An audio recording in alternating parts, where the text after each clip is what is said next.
pessoal, tá começando o TV Pet Show, o programa mais fofo e divertido da sua telinha. Aqui, o protagonista é o seu pet. Então, vamos lá? A doutora Mirza Mello fala sobre proptose ocular nos animais. Vamos falar também de medicina integrativa veterinária com a doutora Vivian Correia. E um papo com Jackson Maciel, educador de cães. E ainda tem Meu Pet é Lindo. Não sai daí, daqui a pouquinho. Apoio Cultural, Optivet, oftalmologia veterinária e diagnóstico avançado. Na Optivet o cuidado e a excelência andam juntos. Exclusiva ambulância para transporte de animais totalmente equipada. Novos exames de ultrassonografia. Tomografia computadorizada multi-slice 16 canais, com tempo reduzido de anestesia. Laboratório de análises clínicas. Atendimento estendido até 21 horas e muito mais. A excelência que você confia é Optivet. E eu estou aqui com a doutora Vivian Correia, médica veterinária especializada em medicina integrativa. Tudo bem, doutora? Tudo bem, você? Eu estou bem. Muito obrigada por aceitar nosso convite. Eu sou apaixonada por esse assunto. Eu acho que muita gente em casa também é. Mas explica pra gente, pra quem não sabe, o que é a medicina integrativa. A medicina integrativa, a gente vai usar várias terapias, como ozônio, a fitoterapia, acupuntura, dieta, nutracêuticos. Tem várias outras modalidades que a gente pode estar utilizando em conjunto com a medicina convencional. Doutora, antigamente as pessoas usavam o nome medicina alternativa. E por que hoje mudou para medicina integrativa? Porque as pessoas não entendiam que a gente podia integrar as duas medicinas, tanto a convencional quanto a alternativa. Por isso que a gente trocou o nome. Porque a alternativa elas entendiam que tinha que alternar, que não podia usar uma junta. Ou outra, né? Entendi. Então a integrativa é porque une a convencional duas com a integrativa. Doutora, e as perguntas que as pessoas fazem, que eu sei que é porque eu já pesquisei, é segura? A gente pode fazer sem medo? Super segura, sem medo. Qualquer animal pode estar sendo beneficiado. No seu caso, é cachorro e gato, né? Mas Isso. Qualquer animal pode fazer uso da medicina integrativa. Em que momento eu posso dizer, eu vou agora tentar também a medicina? Ou eu posso fazer assim que eu comecei um tratamento convencional, eu já posso partir para a medicina integrativa também? A qualquer momento. Tanto o animal iniciando um tratamento convencional, quanto o animalzinho também, quando a gente vai fazer aí a parte de prevenção. Também a gente pode estar utilizando. Então, no caso, já que eu posso fazer como prevenção, eu posso utilizar da medicina integrativa para dar mais qualidade de vida. Mais mesmo longevidade. Ele não ter mais longevidade. Pode. E aí, que tipo de medicina integrativa a senhora recebe mais? Qual é a sua maior demanda? Que as pessoas já chegam assim, querendo. Normalmente a gente vai fazer aí a dietoterapia, a acupuntura, ozônio a gente também trata bastante, né? Ozonioterapia. Entendi. Aí, então, no caso da dieta, a alimentação também faz parte da medicina integrativa? Faz parte. Isso eu não sabia. Então, meu animal pode fazer uso da medicina integrativa desde pequeno? Eu posso... Desde pequenininho, desde bebê mesmo, de 2, 3 meses de idade, a gente já pode introduzir a alimentação natural. Doutora, e assim, a gente sabe que é seguro, mas ela é eficaz mesmo junta ou separada? Ela é eficaz dos dois jeitos, tanto junto quanto separadamente. E o que é mais fácil tratar, um cachorro ou um gato? Olha, os gatos, né, apesar de todo mundo achar que eles são mais difíceis, eles aceitam muito bem o tratamento. Mas gato ficam mais quietos? Eles ficam mais quietos, eles nos permitem, né, tratar um pouco melhor. Porque na medicina integrativa, a gente, como é que eu posso dizer? A gente respeita a individualidade de cada um. O animal que é mais agitado, né? O animal que é mais calmo. Então, você tem que ter um jeitinho especial para tratar cada um. Por isso que a gente fala que é individualizado o tratamento na medicina integrativa. Então sempre a senhora tem que primeiro avaliar para saber o que ele vai precisar. O que ele vai precisar. A senhora atende em consultório ou em casa? Consultório. Consultório. E é fácil eles não se estressam para fazer uma...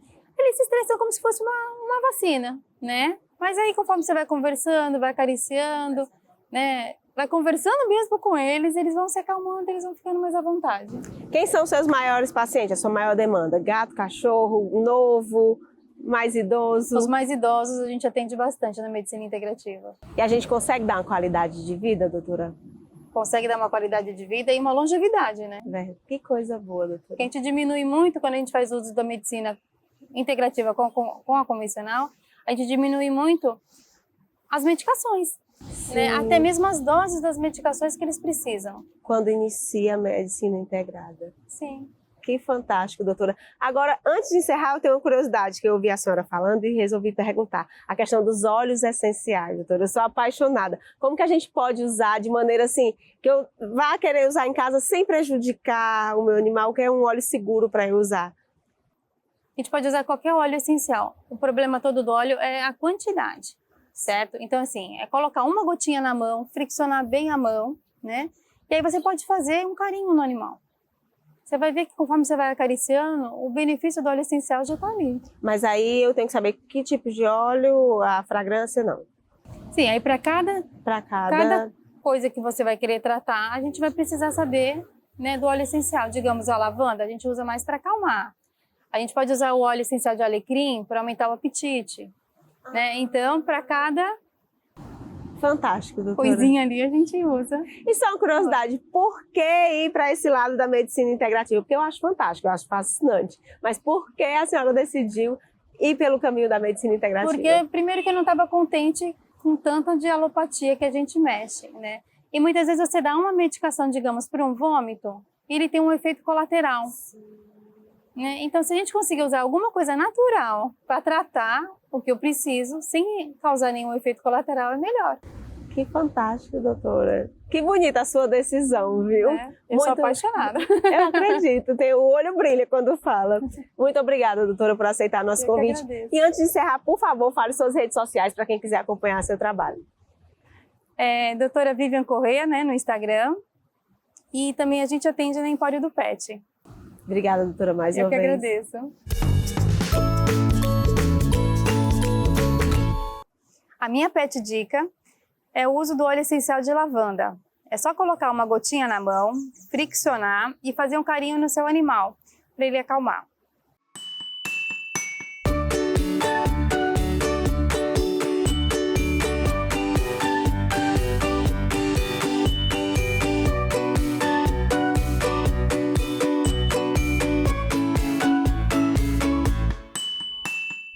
Gente, eu estou aqui com o Jackson Maciel, que é educador de cães. Tudo bem, Jackson? Tudo jóia. Olha, primeiramente, muito obrigada por aceitar nosso convite e responder aí as dúvidas que eu tenho certeza que muita gente em casa ainda tem a respeito desse assunto, né, Jackson? É um assunto de infinito. Nunca para, sempre tem alguém sempre querendo saber alguma coisa. Eu sempre dizia que quem tem cachorro tem dúvida e um probleminha para resolver. Verdade, é verdade. Agora explica pra gente, na sua blusa tem educador pet. O que faz exatamente um educador pet? As pessoas hoje chamam um adestrador, que é o educador pet, para ajudar elas a auxiliar na educação do pet. A não subir no sofá, a fazer xixi e cocô no lugar certo, não pular na visita, não fugir de casa. Todos os comportamentos que a pessoa acha indesejável, ela precisa da ajuda de um profissional para resolver para ela, para mudar o pet para ela. Jackson, baseado nisso, hoje você recebe mais solicitações de pessoas que querem apenas ensinar comandos ou pela questão comportamental mesmo do animal? Hoje 100% das pessoas querem resolver problemas de comportamento. Por quê? Porque os cães antes moravam fora da casa da gente. E a partir de um momento agora recente, bem recente, 10, 15, 20 anos no máximo, eles passaram a conviver dentro da casa como um membro da família, como um filho da pessoa, como um irmão da pessoa.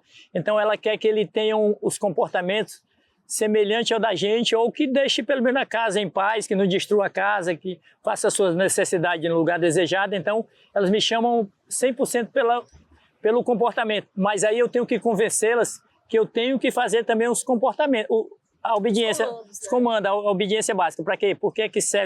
Para que serve essa obediência básica? Para mim me comunicar melhor com ele e ele me entender e eu conseguir controlar ele no dia a dia. Com palavras como senta aí, fica aí, espera, não entra, não sai. Acaba aqui casando tudo, né? Sim, uma coisa faz a junção com a outra.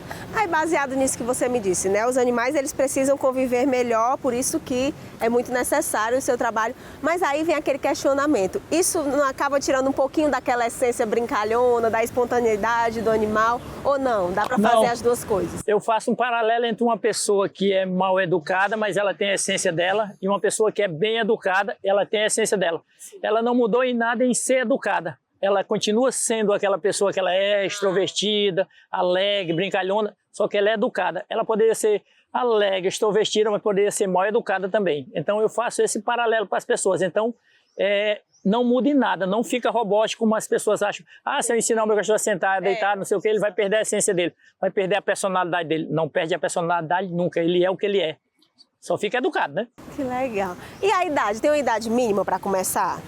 Geralmente o recomendado é assim que você traz ele para sua casa, você contrata uma assessoria para lhe dizer como é que você começa a educar ele ali quando ele é um filhotinho muito jovem. E aí mais na frente ali, depois dos 4 meses, você já faz o adestramento propriamente dito. E aí você vai mantendo, e se tiver um problema de comportamento, você chama de novo o treinador, o educador, para lhe ajudar a solucionar, mudar esse comportamento. Ainda se usa, assim, a gente viu recentemente um caso de cães que ficam, tipo, no internato, não sei se é assim que a gente diz a palavra. Sim. Ainda se usa esse tipo de adestramento, de passar um tempo com você, ou as pessoas preferem mais você indo na casa? Depende muito da necessidade da pessoa. Hoje em dia, comigo, poucos cães ficam na minha casa. 99% é na residência, a pessoa participando, vendo tudo, conhecendo o processo, aprendendo o processo, para poder depois eu não ser uma muleta, uma coisa que ela se apoie em mim, que ela aprenda como lidar. Aprenda junto com você. Sim, aprenda como lidar com o pet dela, com o filho dela, que ela quer educar, né? Entendi. Algumas pessoas falam, quando eu mencionei que ia fazer essa matéria com você, algumas pessoas ainda, né, nos dias atuais, têm medo de mandar adestrar, porque acham que o cachorro vai aprender pelo medo e não pelo reforço positivo. Eu gostaria que você explicasse um pouco essa questão pra gente. Isso é uma antiga escola que a gente usava de muita pressão, de reforço negativo e de punições, para que o cachorro evitasse as punições e começasse a nos obedecer. Hoje não, hoje é uma troca por um reforço positivo, que a gente pode escolher entre a ração dele e os petiscos. E aí a gente vai condicionando ele, ele vai se condicionando, e chega um ponto que você depois tira a comida e ele continua lhe obedecendo, só na expectativa de receber. Mas o melhor adestramento do mundo é o adestramento positivo. Claro que tem suas consequências, como o filho da gente querer passar a rua correndo e dizer: filho, isso aí não vai dar bom não. Sim. Melhor tu ficar aqui do meu lado, que eu te dou um chocolate, alguma coisa. E educando ele, dizendo a ele que certos comportamentos geram consequências que não são tão legais para ele. Mas o reforço é sempre positivo. A base inteira ali, eu digo que nesse meu sistema de treino, nesse meu método CIT, 90% é positivo e 10% são as consequências de obedecer ou não obedecer. Se obedecer, você ganha aqui. Se você não obedecer, você não ganha. Ou eu tenho que lhe bloquear por um comportamento que vai lhe causar um problema maior, até a morte, né? Se ele estiver solto e ele correr, e se eu não tiver controle... O próprio bem dele, né? A questão da educação. O bem da humanidade tem que ter as regras, né? Sim. Se não tiver disciplina, não vai dar certo. Existem raças que têm uma facilidade melhor para aprender, ou não tem isso? Você que é saber o comando certo? Não, todas as raças aprendem, mas tem umas raças que têm indivíduos mais predispostos a aceitar ali os comandos, a fazer. Border Collie, Golden, Labrador, Pastor Alemão, Pastor Belga. São vários. A lista de cães, todos os cães aprendem. Não existe um cão que não aprende. Ele pode passar mais tempo para aprender do que os outros, mas ele aprende. Não existe assim a pessoa dizer: o meu cão é burro, ele não aprende. Aprende. Todos os cães aprendem. É saber como fazer, né? Sim, é saber como trocar com ele o que você quer pelo que ele quer. Porque, na verdade, como é que os cães aprendem? Coisa boa eu repito, coisa ruim eu deixo de fazer. Então, é um jogo de interesse. Todo ser vivo só se move por quê? Por interesse. Eu estou aqui por um interesse, vocês por outro, e os cães por um que a gente descobre no meio do processo que ele adora uma coisa. Diz: se você adora isso, você vai me dar uma coisa. Senta aí. Mesmo que ele não saiba, em algum momento ele senta. Eu, muito bem, toma ele. Então quer dizer que é ficando sentado que eu ganho? Então eu vou fazer isso. É a base do entendimento, né? Não precisa de força. Não precisa de força. Que legal, muito bom. Olha, antes de encerrar, você tem que firmar o compromisso com a gente aqui de que vai voltar para explicar o que é esse método CIT que você acabou de falar. Pronto. Prometo que eu vou explicar tudo detalhadamente no nosso próximo encontro. E mandem dúvida para eles, para que eu possa responder para vocês. Ótimo, verdade. Pode entrar nas nossas redes sociais, ali no direct, e já mandar as dúvidas. Antes de encerrar, Jackson, muito obrigado pela sua disponibilidade de vir aqui e fala suas redes sociais para quem quiser acompanhar teu trabalho. Eu que agradeço vocês. Estou no meio de um seminário, fugido para vir atender vocês. Olha aí, e as minhas redes sociais é Jackson Maciel Adestrador. Podem procurar aí que vocês me encontram. Muito obrigado e até o próximo encontro. Obrigada, Jackson.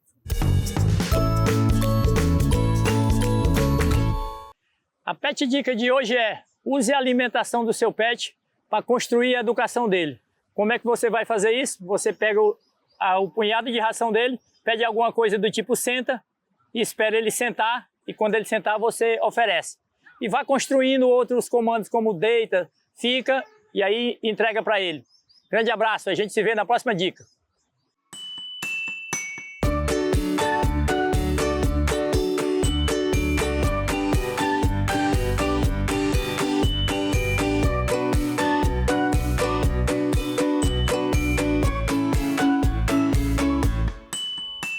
Eu estou aqui com a doutora Mirza Mello, médica veterinária oftalmologista, que já faz parte da família aqui da TV Pet Show, né, doutora? Eu que agradeço a sua disponibilidade em fazer mais uma matéria de um assunto tão importante. E toda vez que eu venho aqui eu aprendo demais com a doutora Mirza. Hoje nós vamos falar de um assunto, doutora, que eu nunca ouvi falar e que é seríssimo, que é a proptose ou prolapso do globo ocular, não é isso, doutora? Explica pra gente o que é. A proptose é um acidente, né? É um caso muito grave na oftalmologia, que é quando o olho sai, o globo ocular ele sai da caixa craniana, né?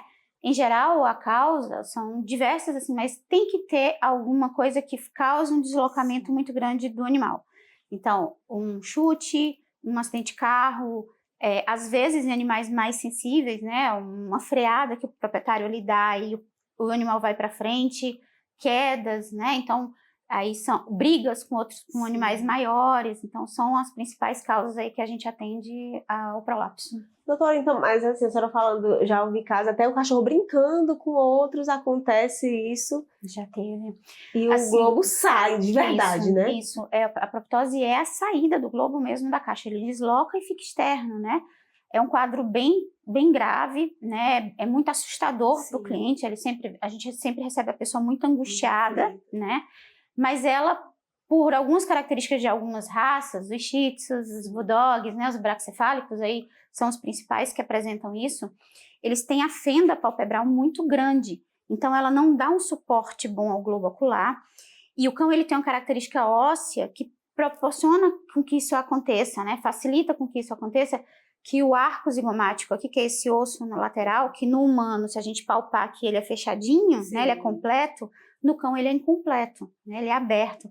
Então o olho tem condições aí de se encolher e passar. Então né? no impacto ele sai. Ele sai, né? E aí muitas vezes tem ruptura de vasos, os músculos rompem, né? Então muitas vezes eles vêm com aquele estrabismo divergente, que é o estrabismo para fora, né? E sempre sangrando, sempre aí é um quadro muito comovente que a gente tem que dar uma atenção, que envolve muita dor, né? E realmente o tempo nunca é favorável para isso, né? Era isso que eu ia Quanto perguntar. mais rápido a gente conseguir intervir nesse olho, mais chance tem de voltar a enxergar. A intervenção é só cirúrgica. É só Tem cirúrgico, que o colocar. reposicionamento é cirúrgico, né? O animal precisa ser anestesiado, né? Antes disso, a gente prepara o olho, porque depois que acontece o prolapso, as estruturas incham, né? Muito rapidamente. Então, para ele voltar para a caixa craniana, ele já vem de um tamanho diferente, né? Então, na maioria das vezes, a gente tem que colocar uma medicação, fazer, assim, manter o olho muito lubrificado para a gente não ter úlceras muito graves, que na maioria das vezes vêm associadas também. Então, é um quadro de dor e é um quadro que a gente tem pressa, sim, para operar e para que esse animal mantenha o globo ocular, né? Não caminhe aí para uma sepse, aí para um quadro pior, e para que ele possa recobrar a visão. Eu tô super impressionada e aqui eu tô tentando imaginar como que vai colocar para dentro, se o olho vai inchar aqui fora. Coloca para dentro mesmo, tem que abrir um pouco. A gente faz uma pequena abertura aqui, que chama cantoplastia, e faz uma manobra para que o olho volte ao local, né? E aí a musculatura, que tem músculo tanto nas laterais quanto em cima e embaixo, né, que eles proporcionam aí o movimento do olho, eles rompem, né, na proptose, e a gente precisa aí refazer essa musculatura, né, ela é feita sutura na musculatura para que o olho reposicione e volte para o seu lugar. Mas aí ele volta, desincha e volta ao normal? Volta, desincha, o animal mexe para cima, para baixo. A porcentagem do animal recobrar a visão é baixa, né? Assim, 70% aí perde a visão, né? Porque, em geral, quando sai, a coisa é muito grosseira. Mas a gente tem muitos pacientes que recobraram a visão.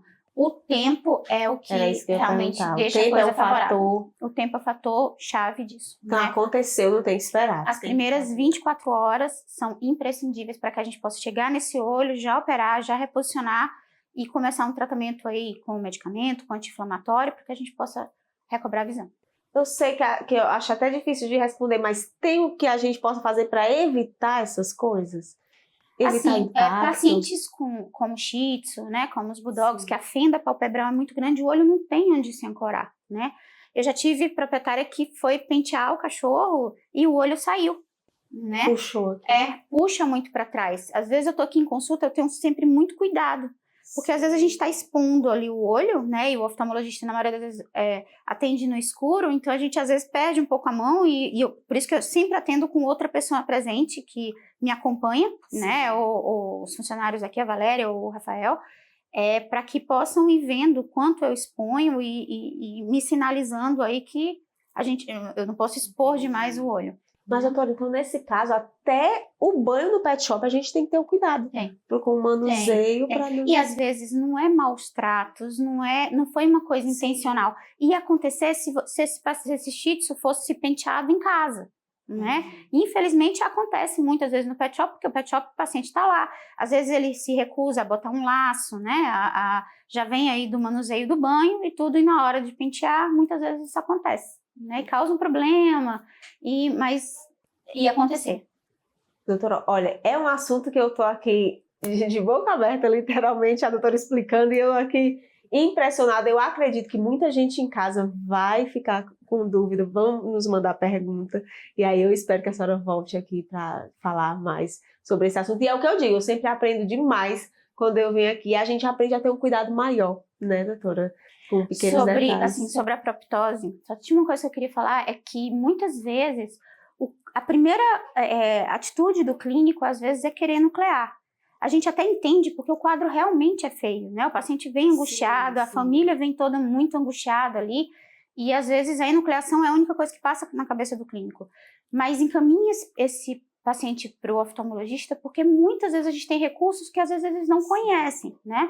A gente tem o caso da Loli, que é uma paciente que chegou em Fortaleza, ela veio operar a vesícula e com o Dr. Márcio, e chegou em Fortaleza, teve uma briga com outro cachorro, assim que foi se alimentar, a primeira alimentação aqui, ela teve uma proptose, foi de madrugada, a gente não tinha anestesista, foi um paciente que é minha paciente, assim, eu amo de paixão, a proprietária também, a Natália, e eu levei esse animal para minha casa, né, e passei a noite medicando esse olho. É importante manter o olho úmido, né, colocar o colar elisabetano, né, e já fazer um remédio para dor, não manipular, não lavar, não tentar reposicionar o olho sozinho, porque os quadros oftálmicos, eles têm um nervo, né, o olho ele tem um nervo chamado nervo vago.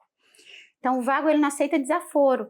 Se o animal tem muita dor, se você pressiona o nervo vago, o coração para. Ele tem uma ligação direta com o coração, né? É uma cirurgia que quando a gente faz, quando eu vou reposicionar o olho, eu sempre aviso o anestesista, porque a gente vai ter uma queda no batimento cardíaco. Então, não tentar reposicionar o olho, colocar o colar elisabetano, manter esse olho hidratado, evitar ficar manipulando e encaminhar o paciente o mais rápido possível para a emergência ou para o médico aí que você confiar.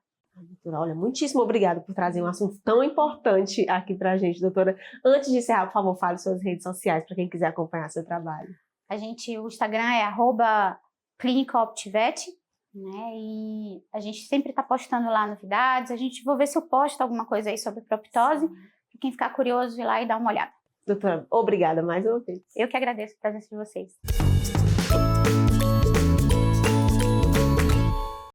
A minha pet dica é: se o seu cachorrinho aí se meteu numa briga, e houve algum trauma oftálmico, é sempre bom levar ao oftalmologista, né? A proptose, aí é o prolapso do globo, quando o olho sai da caixa craniana, ele é uma situação cirúrgica, mas que tem bons resultados. A gente consegue manter o olho e muitas vezes consegue manter a visão também do animal, evitando a enucleação.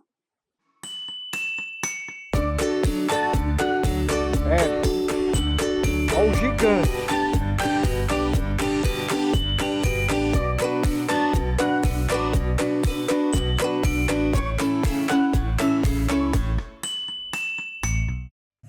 Infelizmente, o TV Pet Show de hoje vai ficando por aqui. Mas calma que semana que vem a gente volta com mais fofura, curiosidades e histórias incríveis do mundo animal. Um beijo e até a próxima!